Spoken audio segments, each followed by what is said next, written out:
Joined, and thank you very much for coming in to us by two men who knew Bill O'Herlihy very well in the different facets of his work, Eamon Dunphy and Frank Flannery. Eamon, I mean, it's just hard to imagine the world, isn't it, before Italia 90 and before that panel and Bill, and it changed the way we talked about sport. It became something much fresher and everybody had to tune in. Yes, I think so. First of all, I'd like to offer my condolences to Hilary, his wife, and Sally and Jill. But Bill was a great broadcaster, and it's a great tribute to him. He was that RTE, would give that job in sport, not just for the soccer, for the Olympics as well. To the seriousness that RTE took sport. A great current affairs broadcaster before that, with a range of interests and a grasp of his subject, whatever it was, whether it was golf, swimming, boxing, soccer. He was a fantastic broadcaster and a very, very nice man, very decent man and great fun. Yeah, he made what he did look easy, but he had a spirit, I think, that of kindness, which you don't often get in this game, do you? No, you don't. Bill was a very decent guy, but he also had a journalist's sharp instinct, and he'd often pull me up, or Liam Brady in particular. You heard in the clip there an exchange between him and Liam when Liam was saying that it was rubbish. And of course we were all, behind it all, we were all great friends, and as you say, Anya, it is rare, but I think he made a massive contribution to the happiness and understanding of sport, to the happiness people derive from sport, for all the Olympic Games, all the World Cups, and all the great soccer occasions that he presided over. Yeah. And he was by far the most important person on that panel. He was the catalyst for all that was good about it. 10 World Cups, 10 Olympics, the first Rugby World Cup, the very first Sunday game. I mean, 7 days, of course, Frank Flannery, but before that, many people forget that, in fact, he started in the Cork Examiner. He was, as Eamon said, a very noted current affairs journalist and a very politically astute mind. Oh, very, very sharp politically. Also, an absolutely indomitable, proud Cork man. He was absolutely a product of his county, and he was just a wonderful, wonderful person to know. It was a great privilege of mine. I met him first in a general election 1981 when we were both together trying to break 18 years of Fianna Fáil hegemony and put Gareth Fitzgerald in his Taoiseach. That's when you were dubbed the national handlers, our wasn't fond it? hope of building a new Ireland and all of that. Absolutely, yes.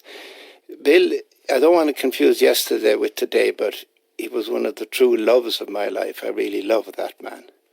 And he's an enormous loss. He, politically very, very potent, very powerful, had the debacle of the lending tribunal long ago not happened, Bill would have been a huge force in Irish current affairs. I've no doubt about that at all. A great astute advisor.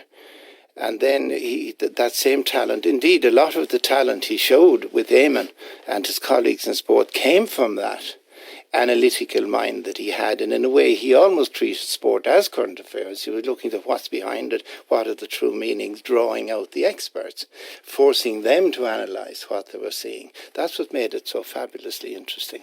And maybe that's what had made it so accessible to so many families, the length and breadth of Ireland, because previously, you'd have the dads maybe watching, the football and, the rest of the family coming in and out of the room and wondering whether they could change channel. The combination you guys brought together with Bill there at its head, it became riveting viewing for everybody, no matter male, female, young, old. Yeah, and I think Frank is right. That is the essence of good journalism. That you make people, you make people want to engage with the subject. You don't make it obtuse. You don't make it something technical. You make it human. You render it human. But to do that requires great skill. And Frank has identified the skill of knowing what the story was, knowing the contradictions between the three guests he had, and playing on that, and sometimes making them very angry. And he... there were so many strings to his bow, his political career, his PR career, his journalistic career, his sports career. He was at the IFTAs last night, chairman of the film board. Where did he get his energy from, Frank?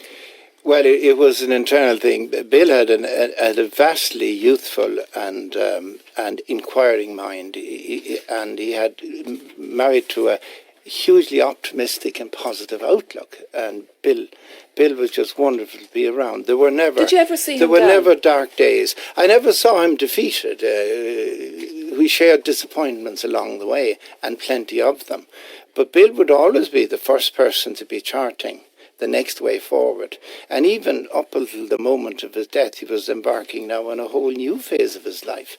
The fact that he was 76 was not a factor of any significance in his psyche at all. He was still the same youthful, enthusiastic, dynamic, ambitious, optimistic, forward-looking person. And in a way, he had a fast exit and demise, and in a way there's a small benefit in that. I wish it had been 10 or 15 years delayed from now.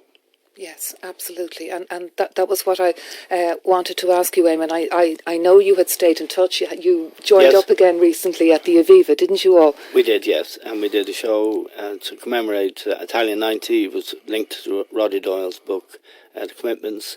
And Bill was the organiser and was the life and soul of it. He was a fabulous man, a husband, father, and broadcaster. Okay, thank you so much, and I really, really, really do appreciate that. Thank you very much indeed, Eamon, and Frank, thank you. And again, our sympathies, really. It is a terrible loss, and thank you so much for talking to us about it. We'll be talking more about Bill later in the programme.